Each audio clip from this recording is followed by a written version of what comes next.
Hello students, welcome to RBI solutions programming training. तो आज मैं डिस्कस करूंगा जो सी का डेटा टाइप्स क्या होता है। तो डेटा टाइप्स क्या होता है? Data type specify type of data that a variable can store. तो वेरिएबल का स्टोर कर जो करता है ये तो लास्ट क्लास में हम लोग जाने हैं, लेकिन वेरिएबल डेटा टाइप किस टाइप का डेटा स्टोर करते हैं? वो इंटीजर टाइप हो सकता है, वो डेसिमल टाइप हो सकता है, वो कैरेक्टर हो सकता है, वो वॉइड भी हो सकता है, कुछ भी टाइप होता है। तो इस अलग अलग टाइप के लिए सी में अलग अलग डेटा टाइप होता है। ठीक है, तो डेटा टाइप से बेसिक जो टाइप होता है जिससे दूसरा डेटा टाइप आता है वो बेसिक टाइप होता है इंट, कैर, फ्लोट, डबल। ये सब बेसिक डेटा टाइप होता है। जैसे फ्लोट है रियल नंबर स्टोर के लिए, डबल अगर बड़ा रेंज का रियल नंबर है तो, इंट है एब्सोल्यूट वैल्यू स्टोर करने के लिए, कैरेक्टर है कैरेक्टर स्टोर करने के लिए। इसके बाद भी होता है derived data type. Derived data type में क्या होता है?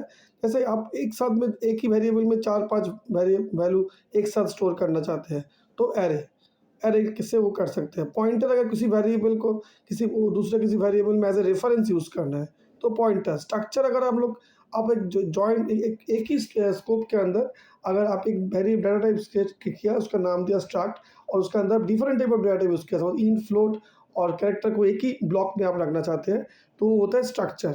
ठीक है, और यूनियन भी एक स्ट्रक्चर का एक पार्ट है जिसमें एक ही जो हाईएस्ट डेटा टाइप का साइज है वो सब में शेयर हो जाता है। ये हम लोग बाद में पढ़ेंगे, लेकिन ये है डिराइव्ड डेटा टाइप्स।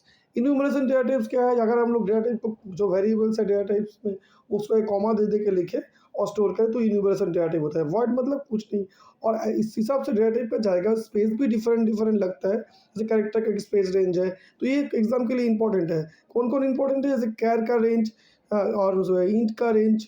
ठीक है, sign character, unsign character. Actually इसके लिए साइन अनसाइन क्या है? एक्चुअली फर्स्ट जो कैरेक्टर है वो प्लस नहीं तो माइनस एक साइन बिट एक लेता है, और साइन बिट अगर असाइन करता है तो उसको साइन कैरेक्टर, अगर साइन बिट असाइन नहीं होता है तो उसको अनसाइन कैरेक्टर बोलते हैं। तो अनसाइन कैरेक्टर में 0 से 255 ऐसा है रेंज। तो इंटीजर में भी सिंगल इंट ऐसा है। ठीक है, तो लॉन्ग में भी लॉन्ग इंट। देखो जो जो ब्लैक ब्लैक बोल्ड बोल्ड है ना, तो ये हम लोग एग्जाम के लिए इंपॉर्टेंट है, तो ये इसका रेंज थोड़ा लर्न कर लेना होगा। जैसे जैसे इंटीजर का रेंज बहुत ही इंपॉर्टेंट है, एमसीक्यू में आता है 32768 टू 32767 माइनस प्लस। तो ये रेंज आता है एग्जाम में। ठीक है, जैसे अनसाइन कैरेक्टर का 220 टू 255, कैरेक्टर का 128 टू 127, ये सब एग्जाम में आता है, तो इसको थोड़ा लर्न कर लेना है। जैसे integer data type integer data type किसको बोलते हैं? इसमें रेंज बहुत आता है, रेंज पढ़ लेना, किस काम के लिए कौन लगता है वो आता है। और इसका तो ये तो डेफिनेशन है। अब मैं जावा टी पॉइंट से पढ़ा रहा हूँ, तो जावा टी पॉइंट में नोट बहुत सुंदर से है, तो नोट्स बनाने का जरूरत भी नहीं है। जावा टी पॉइंट से भी आप लोग प्रिंट आउट ले सकते हैं और डायरेक्ट यहाँ से भी पढ़ सकते हैं डेप्थ में। जैसे इंट क्या है? इंट है इंटीजर और इंटर्स number without fractional decimal part. जैसे मैंने बोला था कि इंटीजर में डेसिमल पार्ट अलाउ नहीं है, सिर्फ वैल्यू है। कैरेक्टर में सिर्फ कैरेक्टर ABCD है, लेकिन उसको असाइन करने के लिए एक सिंगल कोड जरूरी है, तो सिंगल कोड के अंदर में हम उसको दे सकते हैं। अगर किसी नंबर को भी मैंने सिंगल कोड के अंदर दे दिया तो वो भी एक कैरेक्टर हिसाब से असाइन हो जाएगा। ठीक है, उस तरह से फ्लोट में रियल नंबर ले सकते हैं। अब यहाँ पर आप देख सकते हैं कैसे एज को लिया है 25, फिर डेट को इस तरह से हम लोग डिफरेंट डेटा टाइप असाइन कर सकते हैं। पाई का 3.14 जो कि बहुत ही जरूरी है। कोई कोई ऐसे भी करते हैं, पाई का value as a preposition has define से भी ऐड करता है, वैसे भी कर सकते हैं। और प्रोग्राम के भीतर में भी मेन लिखने के बाद हम लोग जनरल डेटा टाइप लिखते हैं। डेटा टाइप लिखने के बाद हम लोग CLR क्लियर स्क्रीन कमांड लिखते हैं। ठीक है, उसके बाद हम लोग प्रोग्राम का input statement, then process, then output, इस तरह से हम लोग फ्लो को डिज़ाइन करते हैं। ठीक है, तो ये पाई का वैल्यू कोई कोई प्रोग्राम के अंदर में लिखता है, कोई कोई ऊपर में प्रीपोजिशन हिसाब से लिखता है। प्रीपोजिशन अगर लिखता है वो भी एक वेरिएबल है, लेकिन वो एक मैक्रो टाइप ग्लोबल वेरिएबल्स है, उसमें PI जो लिखते हैं उसको कैपिटल में लिखना है।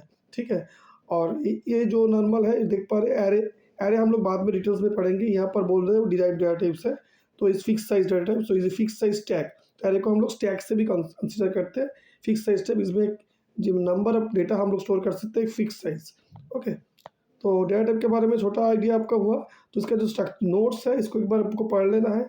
एक ये स्ट्रक्चर है, लेकिन इसका सब प्रोग्राम आपको शायद समझ में नहीं आएगा, आपको बिना आप नया हो तो इस स्ट्रक्चर का प्रोग्राम आपको समझ में नहीं आएगा, ये बाद में हम इसको डिस्कस करेंगे। ठीक है, तो बेसिक इसका थ्योरी पार्ट पढ़ना है।